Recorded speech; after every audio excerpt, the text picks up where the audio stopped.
वन्द्यं श्रीगुरुरा श्रीयुता पदकारा श्रीगुरुना वैष्णवांश्च श्रीरूपसाग्रजाता सहगणो रघुनाथान्वितं सजीवं साद्वैतं सावधूतं परिजनसहितं श्रीकृष्ण चैतन्य देवं श्री राधा कृष्ण पादना सहगण ललिता श्री विशाखा सखींतांश्च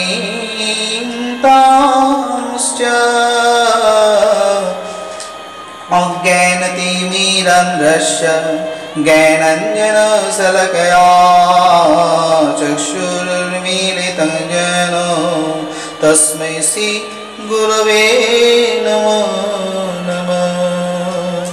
आनंद लीलामय विग्रह हेमावदिव्य छवि सुंदराय कृष्ण प्रेम रस प्रदायिनी श्री चैतन्य चंद्राय नमो नमः। नमो नलिनी नेत्राय विनुरवर्ध विनोदिने राधाधरो सुधापाने शलिनी वनमालिने राधा रसिश्वरी रमं गोविन्दं मयिनीं परां विश्वभानुं सुतं देवी नमामि हरिप्रियां। वृन्दावै तुलसीदेवा वै प्रिया वै केशवश्च कृष्ण भक्ति पदे देवी सत्यवत्यै नमो नमः। वाञ्छाकल्पतरुभ्यश्च कृपा सिन्धुभ्येव च पतितानां पावनेभ्यो वैष्णवेभ्यो नमो नमः।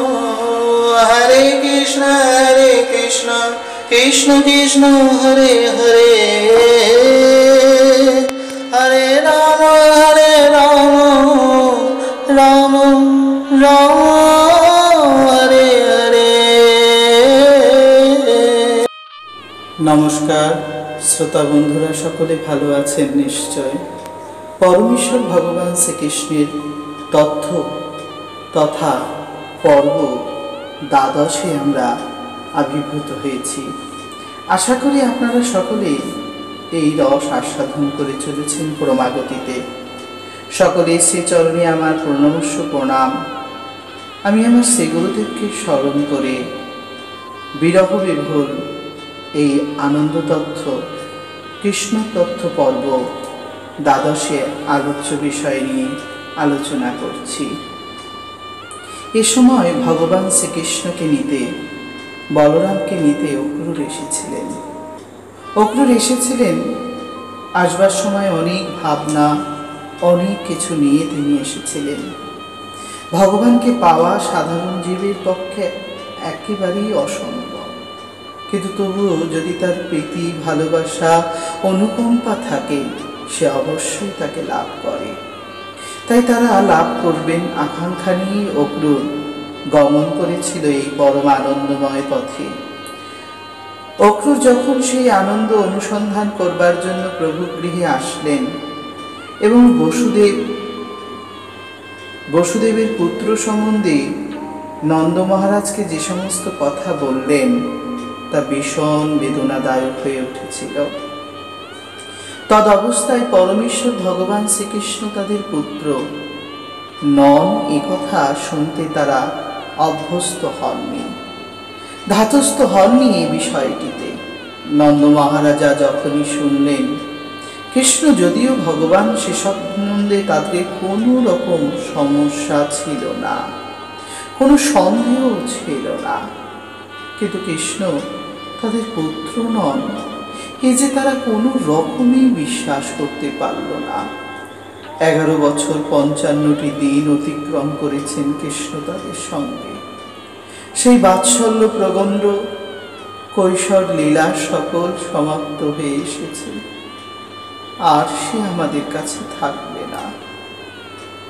আর সে আমাদেরকে কখনো মা বাবা বলে ডাকবে না, কখনো আমার কোলে উঠে চপল ভাবে আনন্দ অনুভব করবে না।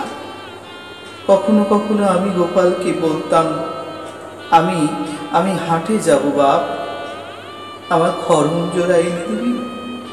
গোপাল নাচতে নাচতে সেই খড়ম জোড়া এনে দিতেন। কিন্তু হে অপু, হে আপনি কি শোনালেন? আর তো সে এমনটি করবে না। তার মা যখন তাকে কিছু খেতে দেয়, সে বাহানা করে খাবো না। আমরা তখন দুজনে মিলে তাকে মানাই। আমার কোলে বসে আমার দাড়ি টানতে টানতে সে এক এক করে রাশি ভোজন করে। একমুষ্ট ভোজনান্তে একবার আমার সাথে খেলা করে, আর সে আমাকে কখনো ঢাকবে না। যশোদা যেন মাটিতে পড়ে দোহায় উঠাতে লাগলেন, এ কি বলছেন আপনি? আপনি মহাত্মা, আপনি এমন করে কেন বলছেন? তাকে আমরা যে বড় ভালোবাসি। সে যখন কোনো কালে আমাদের রণ আনন্দ অনুধাবন করিয়েছিল, আমাদের হৃদয়ের গ্রন্থিস্তর বড় আনন্দ পাই তার চলন বলন গমন দেখে। কিন্তু এ কি বললেন? সে আমাদের নয়, সে আমাদের নয়। এই যে আমার বিশ্বাসের বাইরে বাইরে অক্রূর মহারাজ। আপনি ভক্ত প্রবল, তাই আপনি মহান। আপনি সত্য করে বলুন, যা আপনি বলেছেন তা মিথ্যা।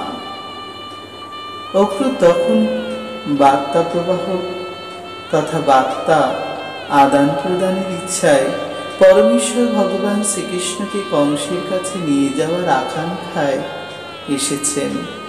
যদিও মা যশোদার সেই বেদনা, নন্দ মহারাজার সেই দুঃখ কিঞ্চিত অবলোকন করতে পেরেছিলেন তিনি। মনে বড় কষ্ট নিয়েই তিনি বললেন, সত্য সদাই প্রযোজ্য। কঠিন হলেও সত্য সত্য, জানবেন বৌরানী।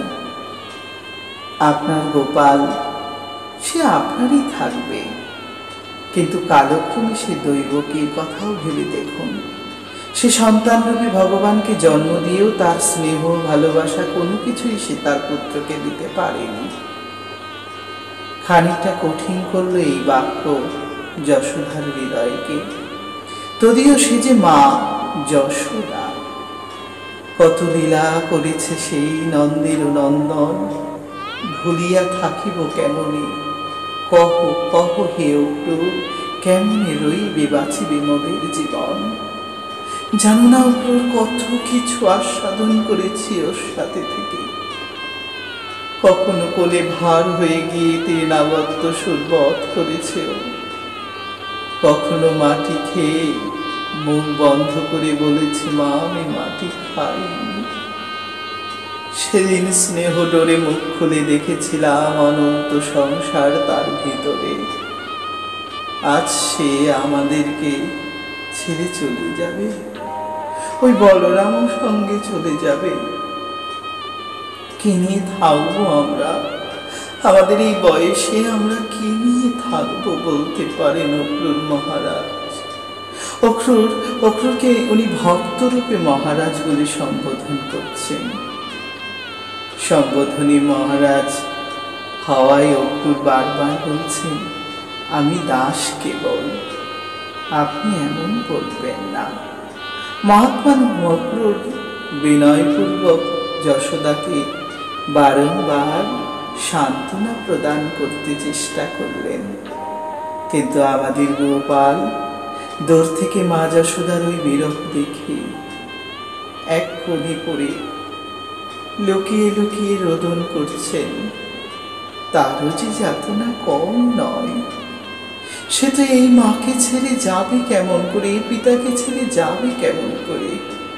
যদিও তিনি অনাদির আদি, তদিও তিনি এই প্রেমের জন্যই তো নরাকার রূপ ধারণ করেছিল। এই বাৎসল্য প্রেম নেবেন বলেই তো তিনি শিশুর রূপ ধারণ করে তাদের কাছে এসেছিলেন।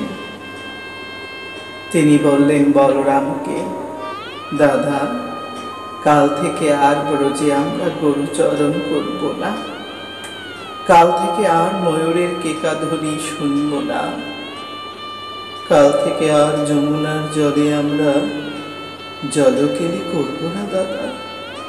দাদা, আমি ওদের কি বলবো দাদা, যারা আমার জন্য একান্ত প্রাণ, যারা সব ছেড়ে আমার জন্য নিরন্তর সাধন করে, আমি তাদের ফেলে যাব কি করে দাদা? তুমি বলো দাদা, তুমি বলো, আমি কি করব এখন? বলরামের আঁখি থেকে জল পড়ে, তবু মুখে কোনো উত্তর নেই, নীরবে বসে থাকেন দুজনেই। যশোদানন্দন গোপাল তখন রোদন করে স্নেহ বিবহুল হয়ে ওঠেন, বহু স্মৃতি গোচরণ করেন পূর্বের সমস্ত ঘটনা।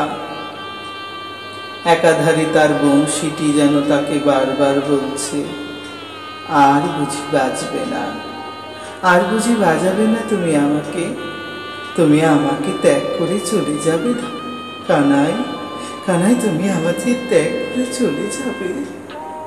আমাকে ছেড়ে চলে গেলে আমি কার ওষ্ঠে বেজে মনোকষ্ট দূর করব? আমাকে ছেড়ে যেও না, আমাকে ছেড়ে যেও না।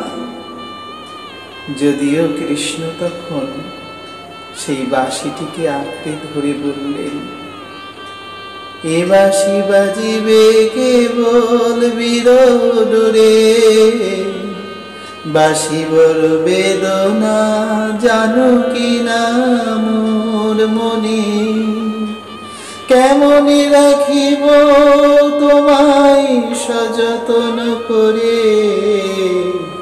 বাঁশি তুমি বাজো গোপীদের তরে। কাল হতে নাহি রবে সখা সখীগণ, কেনি আর তোমায় বাজাবো তখন। বাঁশি বলেন, প্রভু, আমি তোমার ওষ্ঠে সদা রাধা নামে বেজে উঠি, সেই সৌভাগ্য তুমি আমার থেকে দূর করে দিলে প্রভু। তদুত্তরে প্রভু বলেন, শোনো এ বাঁশি, আমিও সেই রাধার দাস, বড় বনে অভিলাষ চরণে পাব বাস, কেমনে মুইটিবে মনে রাস। বাঁশি, বাঁশি, তোমায় কি বলবো, বোঝো না, বোঝো না তুমি আমার সেই সুর, ভালোবাসা, প্রীতি, তুমি কিছুই কি বোঝো না। এমন ভাবেই ভগবান শ্রীকৃষ্ণ, মদন মোহন শ্রীকৃষ্ণের মোহন বৃত্তি সমাপ্ত হতে চলেছে। ভগবান শ্রীকৃষ্ণ তখন কেবলমাত্র নয়ন জলে সকল মনের ক্লান্তি দূর করছে। এমনই সময় যমুনা এসে বললেন, ও প্রভু, প্রভু গো, তুমি নাকি শুনছি চলে যাবে? প্রভু বললেন, হ্যাঁ গো, আমার বিধি আমায় ডাকছে। মম মায়া দূরতায় যায় না বলো, মায়ার ছলে মার আমি চলে যাব। একাধারে মায়ার ছলনায় তাকেও নাকি যেতে হবে, তার মায়া তার থেকেও শক্তিশালী।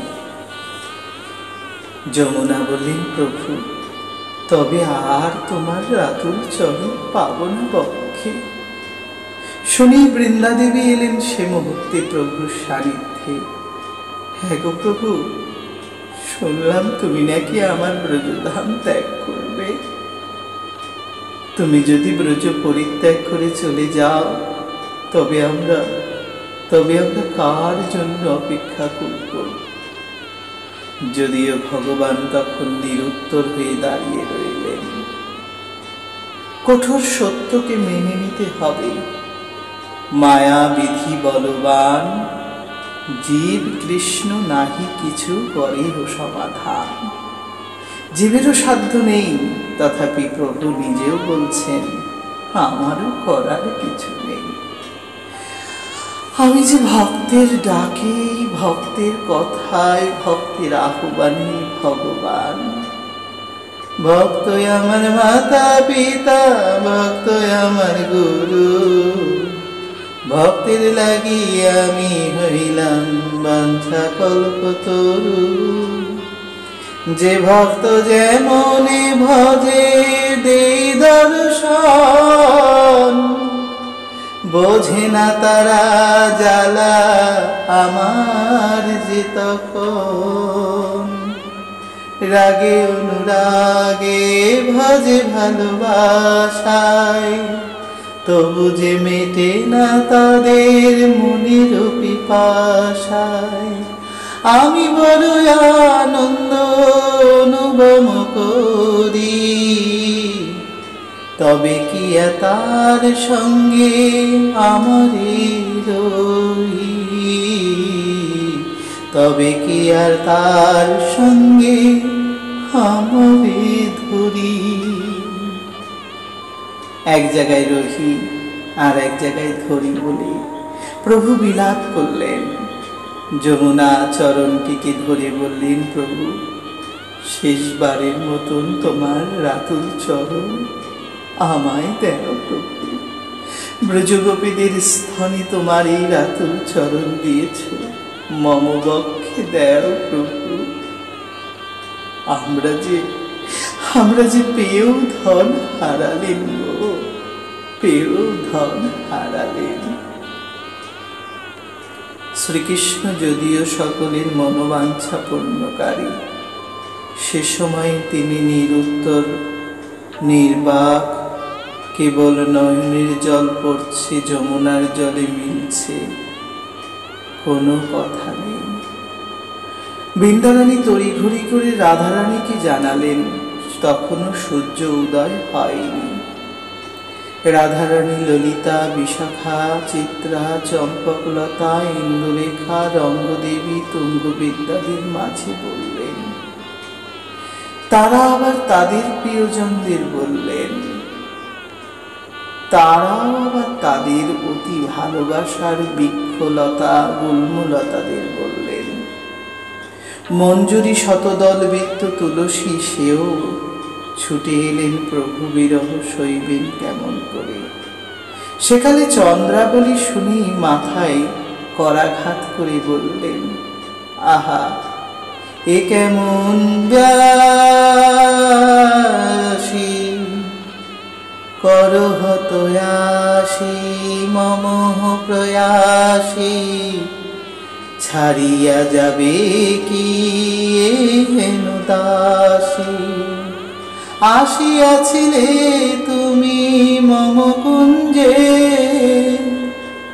সেই আশায় আশা নিরাশা হয়, তুমি কি ছাড়িয়া যাবে ব্রজ মহাশয়। চন্দ্রাবলী সেবতে তার নিজ গুণগান প্রভু সামনে একত্রিত করে অনুরাগ ব্যক্ত করল। নীলাম্বরী রাধারানী সে রাত্র ধাবিত হলেন সকলকে নিয়ে। সকলে পরিবৃত হয়ে নন্দ মহারাজার প্রাসাদের অগ্রির রথ দেখলেন।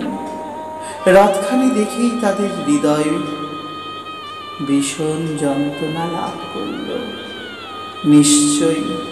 নিশ্চয়ই এই রথেই প্রভুকে নিয়ে যাবে। তারা তখন মনে মনে সংকল্প করলেন, এই রাজপথেই আমরা শুয়ে থাকব, আমরা তাকে যেতে দেব না। আমরা যে সবেমাত্র তৈরি হয়েছি, আমাদের সকল কিছু তৈরি হয়েছে, আমরা পিতা পুত্র পতি আত্মীয় স্বজন সকলকে ত্যাগ করে কেবল তাকেই ধরেছিলাম। সে আমাদের ছেড়ে চলে যাবে? না না না, এ কেমন করে হয়? না না না না, এটা হতে পারে না ললিতা। না বিশাখা, এ এমন ভাবে অসম্ভব। ললিতা বিশাখা বলে যাই চলে শাম, রাধারানী বলে আমি কাঁদি অবিরাম। যমুনার জল তথা দিবর বল, রাজপথে কাঁদে বোঝো নারী সকল। কোথা চলে যাবেন ওই ঘনশ্যাম, বুঝি অন্ধকার হবে ব্রজধাম। প্রভু চলে যাবেন, এ যে সহ্যের বাইরে। তাদের সেই স্বাদ, সেই আশা আহ্লাদ পূর্ণ করেছিলেন যিনি, তিনি তাদের ছেড়ে চলে যাবেন। কেমন সইবে তারা? ব্রজাঙ্গনেরা একে একে, দুয়ে দুয়ে, সাথে সাথে, দশে দশে, আটে আটে মিল হয়েছিল, তা সব বিফল হয়ে যাবে। ব্রজের প্রতিটি জন তার সেই হিত আকাঙ্ক্ষী ভগবানকে আর কাল থেকে দেখতে পাবে না। 11 বছর 56 দিন বয়স ব্যাপী কৃষ্ণ, ব্রজের প্রত্যেকের মনোবাঞ্ছা পূর্ণকারী কৃষ্ণ চলে যাবে।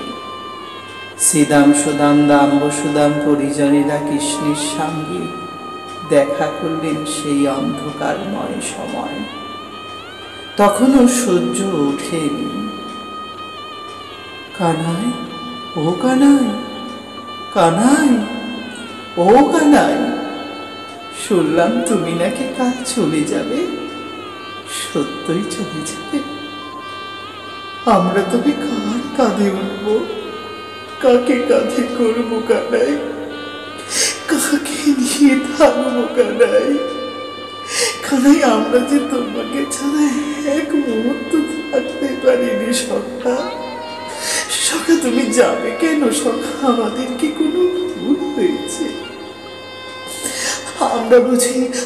আমরা বুঝি খেলার ছলে তোমার সাথে কোনো অপরাধ করেছি সখা? সখা, সখা, তুমি যাবে কেন সখা? মধুমঙ্গল, উর্জল, কিনে কিনে স্তোত্র কৃষ্ণ আদি সখারা সকলে পরিবৃত্ত হয়ে গোবিন্দের অর্ধ নয়ন বন্ধ অবস্থায় গোবিন্দের আখি জল পড়ার চিহ্ন দর্শন করে তারা বলছেন, সখা তুমি কাঁদছো সখা?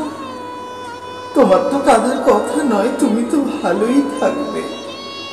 তুমি যেখানেই থাকবে সেখানেই আনন্দ থাকবে, কিন্তু আমাদের আনন্দ তুমি নিয়ে যাবে সখা। সখা শ্যাম, তুমি যদি আমাদের এইভাবে নিরাশ করবেই মনে করেছিলে, তবে কেন এই দাস মধুমঙ্গলের অভিলাষ পূর্ণ করেছিলে?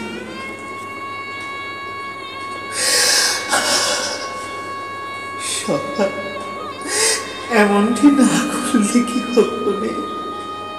সেদিনের কথা মনে পড়ে সখা। আমি হত দরিদ্র, ব্রাহ্মণ ঘরে জন্ম আমার। মা পূর্ণমাসী খুব কষ্ট করে আমাদের জীবন যাপন করায়। প্রত্যেকেই তাদের বাড়ি থেকে বনভোজনে কত দ্রব্য নিয়ে আসে। আমি কেবল খালি হাতে কখনো পাত্রে জল, কখনো বা তুলসী জল নিয়ে যাই। প্রয়োজন হলে যমুনা জল নেই, কিছুই তোমার সেবায় দিতে পারি না। একদিন তুমি আমাকে ডেকে বললে, মধুমঙ্গল, ও মধুমঙ্গল, তুমি বলেছিলে না, বলো, বলো না বলেছিলে না, মধুমঙ্গল,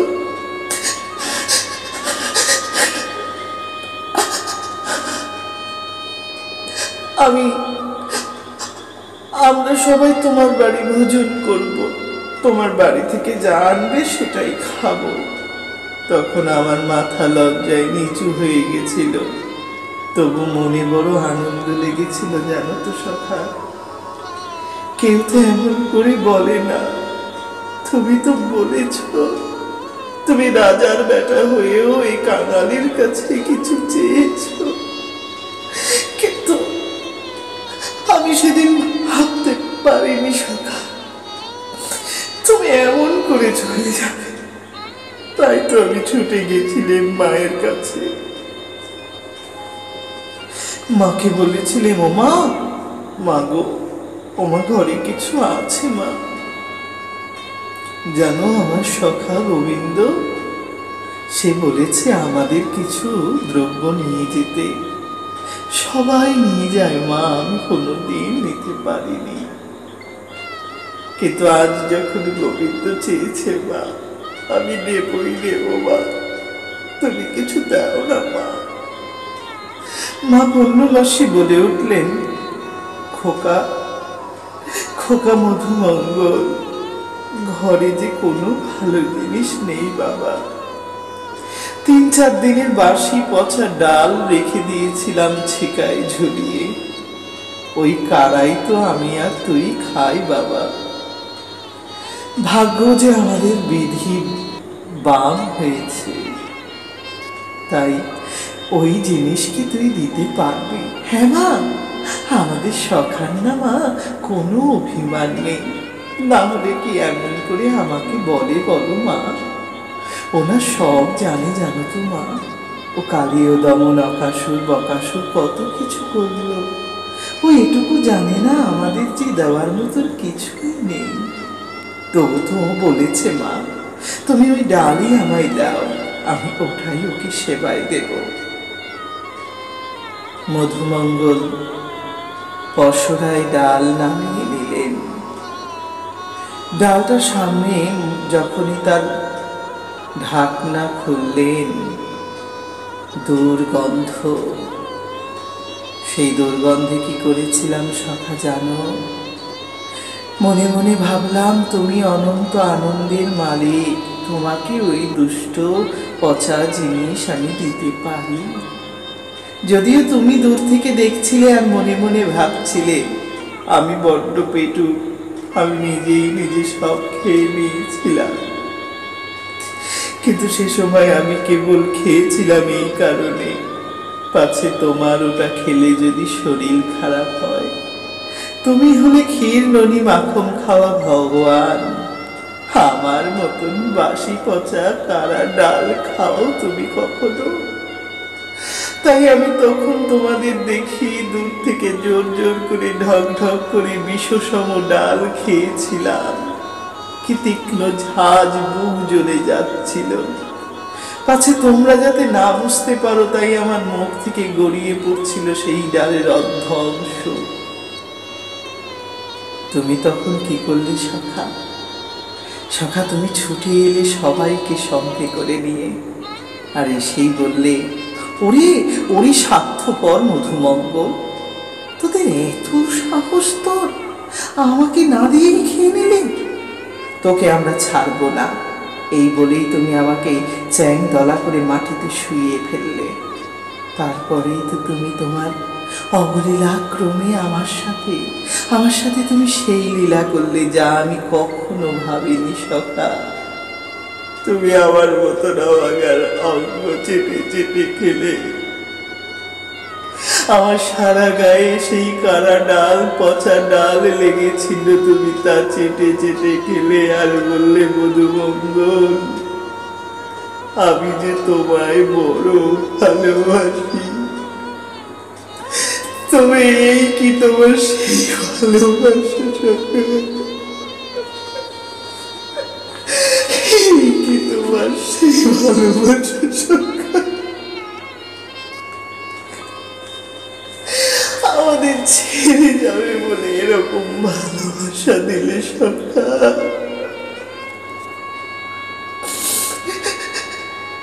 আমরা কেমনই রব তাকে একবারও তুমি ভাবলে না সখা। সে সময় মধুমঙ্গল প্রভু চরণে মূর্ছা গেলেন। শ্রীদাম এসে বললেন, তুমি একদিন আমার রূপ নিয়েছিলে আমার মায়ের কোলে, আমার জন্য কত মাখন ননির ব্যবস্থা করেছিলে সখা, মনে পড়ে? সখা, বাল্যলীলায় যখন আমাদেরকে ভয়ঙ্কর অজগর সর্প গ্রাস করেছিল, তখন তুমি বলেছিলে, ভয় পেও না তোমরা, আমি তোমাদের রক্ষা করব। পাচ্ছি সখা, যদি আমার কোনো অজগর তখন কে রক্ষা করবে সখা? সেদিন আমাদের মরে যেতে দিতে পারতে না সখা। এভাবে আমাদেরকে বিরহ যাতনা দিলে কেন সখা? আমরা যে প্রাণে মরে যাব সখা, তবু বিরহ যে সইবে না। কোন রকমে আমরা তোমায় ছাড়া থাকতে পারবো না। মারবে যদি মারো, তোমার চরণ দিয়ে মারো, কিন্তু তোমার থেকে দূর করে দিও না সখা। অত দরিদ্র বন্ধু তোমার, আমাদের কথা শোনো সখা, তুমি যেও না, যেও না সখা, যেও না। এমনই সময় উজ্জ্বল বলে বসলেন, কই কই তোমার নীতি আদর্শ ধর্ম? সব ভুলে গিয়ে ফেলে তুমি আমাদের যখন বনে আগুন লাগলো, দাবানলে আমরা পড়তে শুরু করেছিলাম, তখন তুমি বলেছিলে আমাদের কোনো তাপ তুমি লাগতে দেবে না। এখন যে এই বিরহ অগ্নির তাপ আমরা কি করে সহ্য করবো বলতে পারো সখা? কোন ভাষা কি আছে আমার মনে পড়ে না। কাল থেকে আমরা প্রাণে মরে যাব সখা, আমাদের ছেড়ে যেও না। আর একাধারে স্থিত কৃষ্ণ বলে বসলেন, হ্যাঁ ঠিকই বলেছিস সখারা। নিঠুর, বড় নিঠুর গোপীরা বলেছিল, তখন বিশ্বাস করিনি রে, আজ বুঝলাম ও বস্ত্রই নিঠুর। দেখেছিস, একবারও আমাদের দিকে চাইছে না। সেই ভয়ঙ্কর কত বিপদ থেকে রক্ষা করেছে ও আমাদের। চারিধারে বৃষ্টি, প্রবল বৃষ্টিতে ভেসে গেছে ব্রজধাম, তবু ও বলেছিল, আমি আছি তো, চিন্তা কিসে তোদের? তোরা সকলে আমার স্মরণ কর। এখন কার স্মরণ করবো সখা? এখন স্মরণ করলে কাজ হবে না। এখন ডাকলে তুমি শুনবে না সখা। এই যে আমরা এখনো তো সেই ভারী বর্ষণেই রয়ে গেলাম। এখন তো আর আকাশ থেকে মেঘের জল পড়বে না। এখন তো আমাদের নয়ন থেকে অবিরাম তোমার জন্য, তোমাকে দেখার জন্য জল।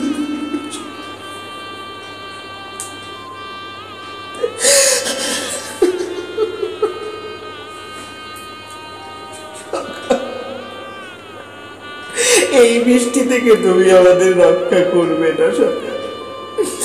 তোমার দর্শন রূপ গিরিধারী পর্বত তুমি ধারণ করবে না প্রভু?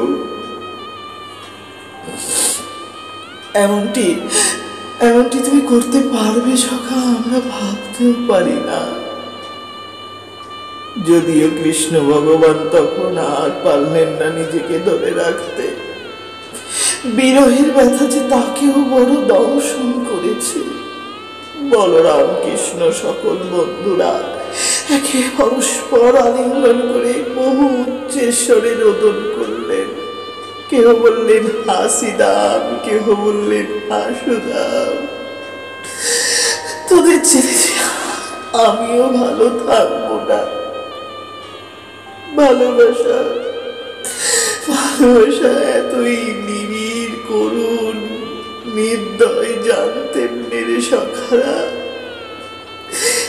আমি যে বড় বাধা পড়ে গিয়েছি।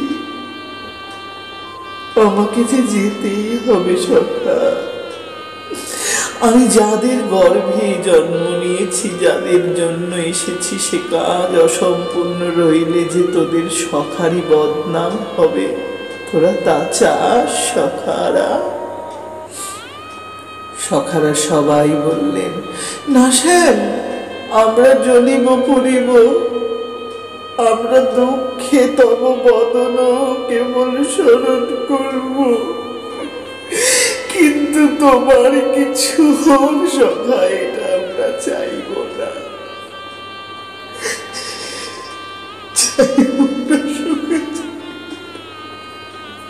তুমি দুধে ভাতে থাকো, তুমি আনন্দে থাকো সখা, তুমি ভালো থাকো, তুমি সবার মন রক্ষা করতে থাকো। কেবল এই গ্রাম্য বন্ধুদের বেদনা দিয়ে যা। এই গ্রাম্য বন্ধুরা যে তোমায় বড্ড ভালোবাসে সখা। সখা, একটা অনুমতি দেবে আমাদের? গোবিন্দ বললেন, বল না, বল না সখা, বল। তুমি যা চাইবি আমি তোদের দেব। অজরে কৃষ্ণ কাঁদছেন, তেমন সখাবৃন্দ কাঁদছেন। সখারা সকলে বললেন, সখা, আমাদের অন্তিম অভিলাষ বলতে পারিস। তুই যখন মথুরায় যাবি, আমাদের সঙ্গে নিয়ে যাবি। আমরা যখন তোকে সুখে থাকতে দেখব, তখন আমরা বড় খুশি হয়ে ফিরে আসব। নচেত মনে সব সময় যন্ত্রণা হবে, আমাদের সখা কে জানে কোন জায়গায় আছে। এখানের থেকে বেশি ভালো থাকতে দেখলেই তো আমাদের মনে শান্তি হবে সখা। নিয়ে যাবি আমাদেরকে, তোর সঙ্গে কটা দিন কাটাবো। আর কোনোদিন কিচ্ছু বলবো নি সখা, যে কটা দিন কাটাবো সে কটা দিন কেবলমাত্র হৃদয়ে তোকে গেঁথে নেব। কারণ আগে তো সব বুঝিনি তুই আমাদের ছেড়ে চলে যাবে। আমরা কেউ কেউ তোর বয়সে অনেক বড়, কিন্তু তুই যে আমাদের বেদনা দিতে তার থেকেও শতগুণ বড়, তা আমরা বুঝতে পারিনি সখা। সখা, এটুকু অনুমতি দিতেই তো পারিস। এমনই ভাবে গোপ সখারা বললেন। ভগবান তখন বললেন, বেশ তাই হবে। তোরা অন্তত পক্ষে তোদের কজনকে আমি বুকে আগলে রাখবো কটা দিন। সখা, তোরা সবাই আমার সাথে যাস। এই বিদায়ের বেলায় তোরা পাশে থাকলে আমার বিদায়ের দুঃখ কম লাগবে। এমনই সময় ভগবানের প্রিয় বাৎসল্য প্রেমময় আস্বাদনকারী গাভীগণ, শ্যামলী ধবলী রাখাবলীরা এসে হাম্বা হাম্বা করে ঘেরাও করে ধরলেন প্রভুকে। তারা বিনা ভাষায় তাদের স্তনের দুগ্ধ ভগবানের মুখে, পায়ে, গায়ে ছড়িয়ে দিতে থাকলেন। আর একাধারে দুইটি নয়ন থেকে তাদের জল পড়তে থাকলো। শ্রীধাম সুদাম সখারা বললেন, দেখ সখা, ওরাও তোকে ছাড়তে চায় না, কিন্তু তুই সবাইকে ছেড়ে চলে যেতে পারবি সখা। জানি জানি জানি রে জানি, তোর তো অনেক দায়িত্ব আছে, আমাদের যে কোনো দায়িত্ব নেই কি রে? আমরা কি পারি না দায়িত্ব পূর্ণ করতে, তোকে দেখতে, তোকে শুনতে, তোকে বুঝতে, তোর নাম শ্রীমুখে করতে আমরাও পারি রে। তুই যেদিন চলে যাবি, যেদিন তোর থেকে আমাদের দূরত্ব হবে, সেদিন আমরা কেমন করে গাইব তোর নাম সখা। যদি পারিস কোনো একদিন গোপনে শুনে যাস, আমরা ঐকান্তিক ভাবে তোকেই স্মরণ করব। ওই শ্যামলী, ধবলী, গুহাবলী, চিত্রাবলী, প্রেমাবলী, পদ্মগন্ধা, মান্দর আদি গাভীদের সঙ্গে আমরা তোকেই অনুসন্ধান করব। এই ব্রজের প্রত্যেকটি অবস্থা তোর চরণে নিমজ্জিত। ওই দেখ সখা, ওই দেখ গুল্মলতাগুলো কি করে তোর চরণ আঁকড়ে ধরেছে। সেই গুল্মলতারা বারংবার তোকে চায়, তোর চরণ চায় সখা। এই যে পরম প্রাপ্তি, তাই তো তুই বুঝলি না। যাক, তবু তুই অনুমতি দিয়েছিস। তড়িঘড়ি মা বাবাকে বলে আসি আমরা সখার সাথে যাই।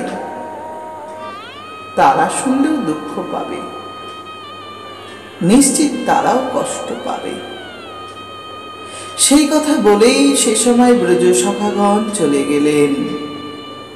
অনুরাগী রাধারানী, ললিতা, সখী আদি বর্গদের নিয়ে আড়াল থেকে গোবিন্দের রূপমাধুরী দর্শন করছেন।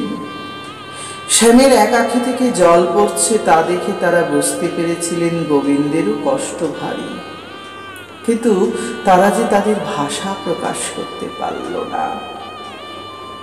তাই যে রথে চড়ে ভগবান যাবেন মথুরায়, সে রথের চাকার সামনে শুয়ে আছেন তারা। প্রভাত হলো, অক্রূর মহোদয়ের প্রাতঃকর্ম সমাপ্ত করে কৃষ্ণ এবং বলরামকে সঙ্গে নিয়ে রথে উঠলেন। একাধারে নন্দ মহারাজা গোপালের বিরহ সইতে না পেরে বললেন, আমিও দিয়ে আসবো তাকে, অন্ততপক্ষে শেষবারের মতন তার পিতৃমাতৃ সুখ দর্শন করে আসব। দেখব বসুদেব কত ভালো, কত উন্নত, যে সে এই সুন্দর পুত্র লাভ করেছে, কি কি সেবা করে সে তাকে নিয়ে যাচ্ছে। আমি তো তার একানাও করিনি। মা যশোদা মূর্ছিত প্রায় আধা ঘন্টা অন্তর অন্তর ঘুমিয়ে পড়েন। এ ঘুম কোনো নিদ্রা নয়, এ হলো বিরহ নিদ্রা। যে বিরহ নিদ্রায় হা কৃষ্ণ বলে কাঁদা, আবার মূর্ছা যাওয়া, আবার কাঁদা।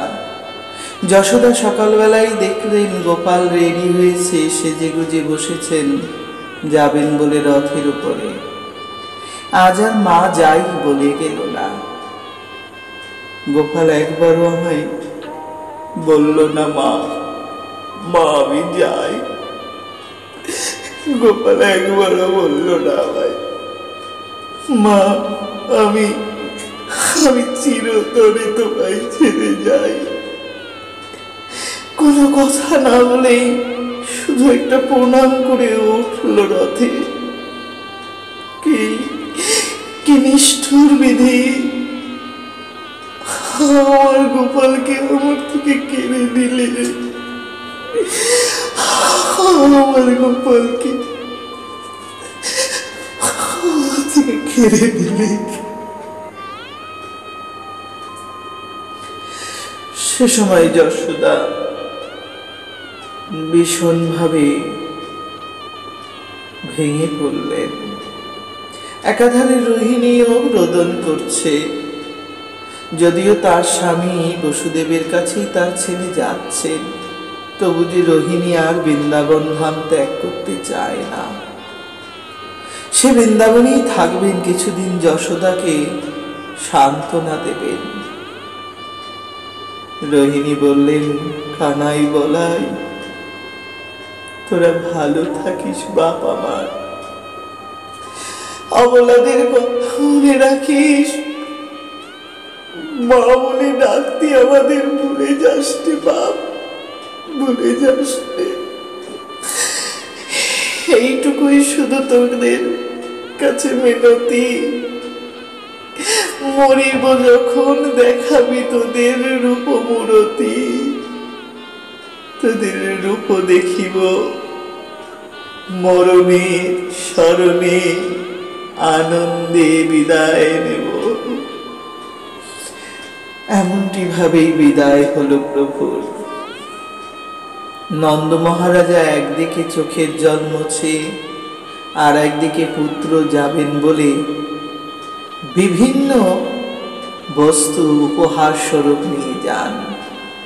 মা যশোদার তৈরি করা নবনীর হাড়িটি আলাদা করে গরুর গাড়িতে উঠিয়েছেন। গোপালের যদি পথে কখনো ক্ষুধা লাগে সে খাবে, আর তো মায়ের মাখন সে পাবে না। মায়ের নবনীত প্রেম থেকে সে বঞ্চিতা। সে সময় অন্ন, দধি, দুগ্ধ, ঘিত, গৌজাতীয় যত রকম শুদ্ধ বস্তু ছিল সব গরুর গাড়িতে একের পর এক সাজানো হয়েছে। নন্দ মহারাজা বললেন, গোপ সখাগণ তোমরাও চলো, ফিরে আসবো পরে আমরা সবাই। বলেই শকটে তারা রওনা দিলেন। রথে চড়ে চললেন রথের চূড়ামণি। রথ যেই ছাড়বে এমন সময় রথের নিচে দেখলেন গোপীরা পৃষ্ঠ শয়নাষ্ট অবস্থায় আছেন। রথের চাকা জলে ভিজে গেছে। কথায় বলে, যদি কোনো দেবতা ভগবানের রথ আসে তাকে প্রথমে ঘটি ভরা জল দিয়ে ধুইতে হয় চাকা, তারপর তাকে প্রদক্ষিণ করতে হয়। কিন্তু এ রথ তো যাচ্ছে আসছে না, তবু যে ভিজে গেল চাকা। চাকা ভিজেছে রাধারানী, ললিতা, সখাবর্গ, গোপবাসী, ব্রজবাসিনী, সকল নারী, বৃদ্ধ থেকে স্বল্প বয়স, অল্প বয়স, গুপ্ত বালিকা, তাদের চোখের জল। প্রভুর বিষণ্ণ মায়ায় মোহিত, লীলায় তারা পূর্ণ পূর্ণ ভাসমান। রথ যখন চলছে তখন তারা বলছেন যেতে দেব না। প্রভু বললেন, না গো, তোমরা ভেবো না কিছু। ওহে গোপের সৌন্দর্যময় নারীগণ, ব্রজবাসী গোপীগণ, তোমরা কিচ্ছু ভেবো না। আমি আগামী কাল বাদে পরশু তোমাদের কাছে আসব। আগামী পরশু আমি অবশ্যই আসব। তোমাদের এই এহেন অবস্থা আমার যে সইবে না। তোমরা সরে দাঁড়াও, রথ যেতে দাও। প্রভু মুখে বলছেন একরকম, হৃদয়ে ভীষণ ভারী হয়েছেন। বুকে পাথর চাপিয়ে প্রভু এভাবেই বলেছেন।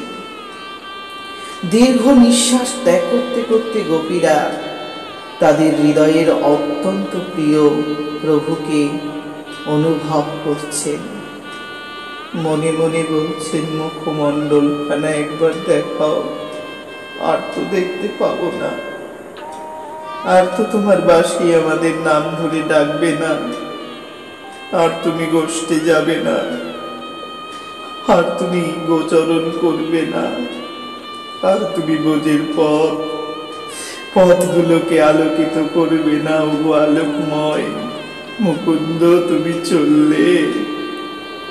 ব্রজনারীদের এই আত্মনাদন যেন প্রতি মুহূর্ত প্রেম আকর্ষণ করেছিল। সে সময় ব্রজাঙ্গনারা একে একে পরস্পরে প্রেমাবদ্ধ হয়ে বহু আনন্দকে সমাপ্ত করায় সেই ঈশ্বর গোবিন্দের জন্য ব্যাকুল হলেন। তাদের পরনে সেই বস্ত্র, মাথায় ঘোমটা আজ আর নেই। মাথায় বাঁধা ফুলগুলো রাস্তায় গড়াগড়ি যায়, যেন মনে হয় সদ্য পুত্র মৃত্যু হলে যে দুঃখ, সদ্য বিবাহ হলে স্বামী মারা গেলে যে দুঃখ, সদ্য সুখের সন্ধান পেয়ে দুঃখ এলে যে দুঃখ অনুভব হয়, সেই দুঃখে দুঃখিত হয়ে তাদের কেশ খুলে গেছে, তাদের পরনের উত্তরী রাস্তায় গড়াগড়ি যায়। আঁচল গড়াতে গড়াতে তারা কৃষ্ণের রথের পিছন পিছন চলে। এক সময় তারা মূর্ছা গিয়ে মাটিতে পড়েই তারা কৃষ্ণ কৃষ্ণ বলতে থাকেন। গতিশূল লীলা গতিশূল লীতাং চেষ্টাং নিঃসহসু বালকনম শোকাপরাহানি নমানি প্রদত্ত মচরিতানি চ চিত্তয়ন্ত মুকুন্দস্য বিতা বিরহ কাতরা সমিতা সংঘর্ষ প্রচুরশ্রু মুখচ্যুতয়াশয়া। অনন্ত চোখের জল, অস্পষ্ট কৃষ্ণ দর্শন, ধীরে ধীরে ধীরে ধীরে চলে গেল। রথখানি দেখতে দেখতে আর দেখা যায় না। গোপীরা তখন উচ্চ নাদন করে বলছেন, অহবিধাতস্তবন কোচিদয়া সংযুষ্য মৈত্রাপনয়েৎ দেহি না তাংশ্চকৃতাত্থান বীজুনঙ্ঘ পার্থকা বিক্রীড়িতাং তেহ ভকচেষ্টিতম যথা। ওরে ওরে, আমাদের প্রাণধন চলে গেল, চলে গেল। তোমার কোনো দয়া নেই বিধাতা, তোমার কোনো দয়া নেই। তুমি এই দেহিগণের মৈত্রী প্রেম সংযুক্ত করে আবার তাদেরকে তুমি বিচ্ছিন্ন করলে বিধাতা। মাটিতে গড়াগড়ি যায়, আর কেবল কপাল খুঁটে তারা একই বলতে থাকেন, কপলে করতাল করি কয় কত ছন্দ, কে শোনাবে গান আর কে দেবে আনন্দ। কোথা বাজে বাঁশি, কোথা নাচে ময়ূর, আজি সব বিরহে হইল মথুর। হায় হামশান চলে গেলে, বিরহ দিলে অবলার টান। শান্ত হাস্য মুকুন্দের মুখমণ্ডল আর আমরা দেখতে পাবো না। মোটেই ভালো লাগছে না, মোটেই ভালো লাগছে না। বিধি, তুমি কেন এমন করলে? অনক্রুর নাম সে এরকম নির্দয় কেন হলো? নাম কে দিয়েছে তার নন্দু? হে বিধাতা, বলো বলো বলো। সে যে কুরের থেকেও ভয়ঙ্কর, আমাদের প্রাণমণিকে নিয়ে চলে গেল। এমনই সময় এক গোপী বলছেন, ওরে ও যায়নি, ও তো আমাদের কাছেই আছে, আসবে। হ্যাঁ হ্যাঁ আসবে গো। আর এক গোপী বলছেন, মথুরা চলে ঘনশ্যাম, ফিরিবে না আর মোদের ঘনশ্যাম। মথুরায় চলে ঘনশ্যাম, আধার হলো ব্রজধাম, আধার হলো ব্রজধাম। ফিরিবে না আর রথের চাকা, বিনোদিনী অনুরাগে রহিবে ঢাকা, বিনোদিনী অনুরাগে রহিবে ঢাকা। আধার হলো ব্রজধাম, মথুরায় চলে গেল ঘনশ্যাম।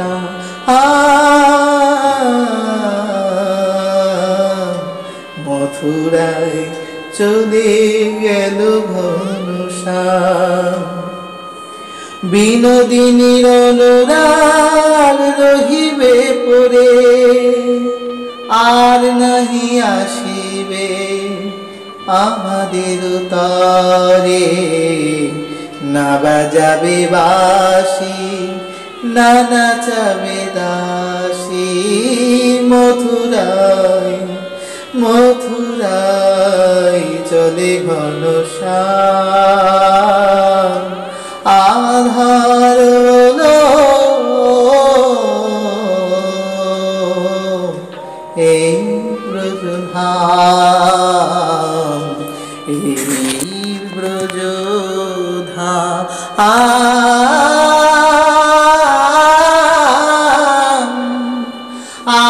আধার হলো এই ব্রজধাম। বিপিনে বিনোদ খেলা, সঙ্গে গেল রাখালির বেলা। নীল না এই অবলা দাসীদের। মথুরায় চলে গেল ঘন শ্যাম।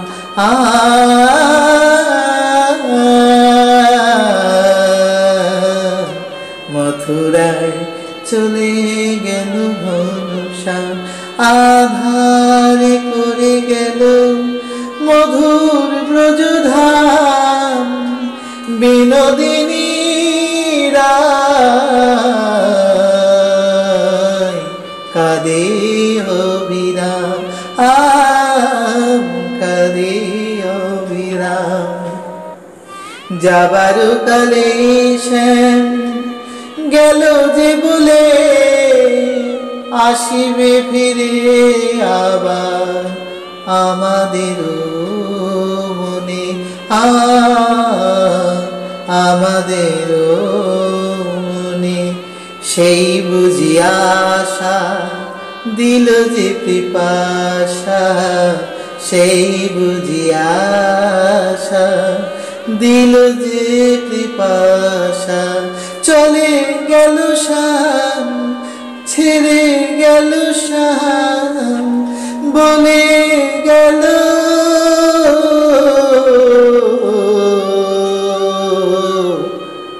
মধুর ঘন শ্যাম। মথুরায় চলে গেল শ্যাম। আধার হলো এই ব্রজধাম। নাথ গোবিন্দ মদন মোহন, তুমি বিনা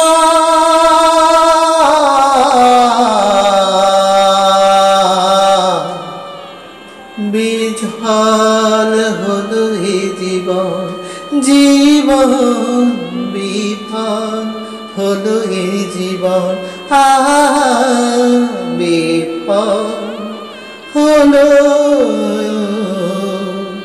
এই জীবন। মথুরায় চলে ঘন শ্যাম। আধার হলো এই ব্রজধাম। আধার হলো এই ব্রজধাম। চলিল ঘন শ্যাম, ফেলিয়া ব্রজধাম। চলিল চলিল চলিল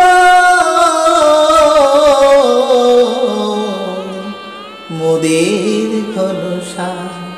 মথুরায় চলে গেল শ্যাম।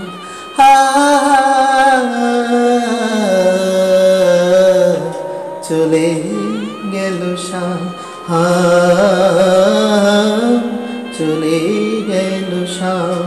পরিণাম চলে শ্যাম জপনাম চলে গেল শ্যাম ভজ অবিরাম জপ অবিরাম দেখো অবিরাম শোনো অবিরাম মধুর হরিনাম মধুর হরিনাম। এভাবেই অনুরাগ করে রইল। ব্রজবাসীদের সকলকে কাঁদিয়ে প্রাণনাথ গোবিন্দ আমার চললেন।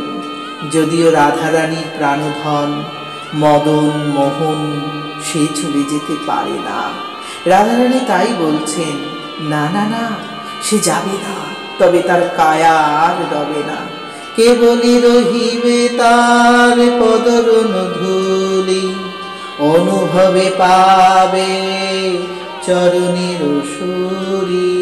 বাঁশি যে বাজিবে মধুর বনে, নূপুর শুনিবে সাধন ভজনে।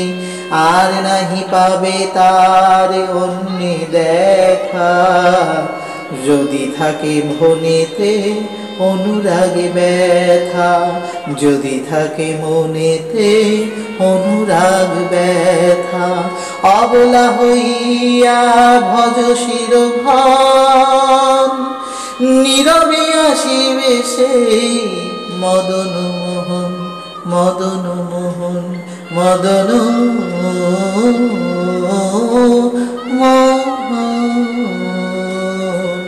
কামনা না রাখিও মনের মন্দিরে, নিষ্কাম হলে সে আসিবে মনের দ্বারেতে। নিষ্কাম ভাবে যার দর্শন হয়, তারে কেন ভাব কামে এই বিধি বয়। আহা এই বিধি বয়, আহা এই বিধি বয়। দ্বাদশ পর্বের লীলা সাধনে আপনারা যারা আমার সঙ্গ দিলেন, তাদের সকলের চরণে আমার প্রণাম রইল। মথুরা অধিপতি হয়ে ভগবান চলে গেলেন, ব্রজ অধিপতি ব্রজধাম ছেড়ে দিলেন বলে যাদের মনে হচ্ছে, তাদের একটু বোঝাবার জন্য এই লীলার ত্রয়োদশ অধ্যায় অর্থাৎ 13তম পর্ব আস্বাদন করতে অনুরোধ রাখব। সেই পর্বেই আপনারা আস্বাদন করতে পারবেন ব্রজের মোহন কিভাবে রয়ে গেল। ব্রজমোহন, ব্রজের মদন মোহন চলে গেলেন কে, কেমন করে গেলেন, এই তথ্য আস্বাদন করতে গেলে নয়নের জল ধরে রাখা যায় না। আমার মা এবং বাবা, ভক্তবৃন্দ, গুরুজন, পূজনীয় সাধু সন্তজন সকলের কাছে আমার বিনতি, একটু মন দিয়ে তাকে ভালোবেসে দেখুন, একবার তাকে ডেকে দেখুন, একবার নয়নের জলে তাকে পুজো দিয়ে দেখুন। মানুষ বলে থাকেন কাঁদা নাকি একটা অভিনয়, কিন্তু সবার চোখে কি জল সত্যিকারের বের হয়? ওই কঠিন মনের মানুষগুলো এর মর্ম বুঝবে না। যাদের মনে আছে সরলতা, প্রেম, ভালোবাসা, ভক্তি, তারা ছাড়া কেউ ওই জনাকে খুঁজবে না। যারা কেবলই করে মানুষের সাথে নির্যাতন, তারা কি বোঝেন কৃষ্ণপ্রেম কেমন? যারা দেখে কেবল সমাজের চোখদৃষ্টি দ্বারা, তারা কি বোঝে অনুভব হয়েছে মনের অন্ত আনন্দ ধারা? তারা কেমনই চিনিবে সেই সন্ত আনন্দ অনুভূতি, যদি তাদের নাহি থাকে প্রেমে ভালোবাসায় মতি? মতি চাই, মতি তো একমাত্র প্রীতি জন্ম দেয়। ভক্তি আশ্রয় নিয়ে আপনাদের কাছ থেকে আজকে বিদায় নেই। আগামী 13 নম্বর পর্বে, ত্রয়োদশ পর্বে আপনাদের কাছে আবার আসব। কথা দিয়ে গেলাম আবার আপনাদের কৃষ্ণ প্রেমে, কৃষ্ণ কথায় আপনাদের পরিপূর্ণ আনন্দ দেব। জানি আমার মতন দাসের কথা হয়তো আপনাদের হৃদয়কে আনন্দ দিতে পারে না, তবু আমার মতন ওই ছোট্ট দাসীর প্রার্থনাগুলো একটু একটু করে ধরে রাখার চেষ্টা করবেন। কাউকে ছোট মনে নয়, বড় মনের পরিচয় দিতে হবে, ভালোবাসার পরিচয় দিতে হবে। বিরহটাকে নষ্ট করবেন না, ভালোবাসাটাকে ভ্রষ্ট করবেন না, জানাটাকে অজানা করবেন না, সত্যকে মিথ্যা বানাবেন না, ধর্মকে উপেক্ষা করবেন না, সাধুগুরু বৈষ্ণবের নিন্দা করবেন না, মাতা পিতাকে অশ্রদ্ধা নয়, পরিবেশকে অবজ্ঞা নয়, ধর্ম নীতি সব একত্রিত করেই দেবেন নিজের পরিচয়। যাই হোক, চললাম সেই মথুরাপথি চরণে, গোবিন্দের স্মরণে। বাঞ্ছাকল্পতরুশ্চ কৃপা সিন্ধুয়েব চ পতিতানাং পাবনেভ্যো বৈষ্ণবেভ্যো নমো নমো। या যত বৈষ্ণবাচ সবাকারে নমস্কার। এতে অপরাধ যেন না হয় আমার, হইয়াছেন হবেন যত গৌর ভক্ত বৃন্দ। এবার রাধা কৃষ্ণ প্রেমানন্দে বল রাধে গোবিন্দ। बोल गोविंद गोपाल भगवान की जय। जय जय श्री राधे श्याम।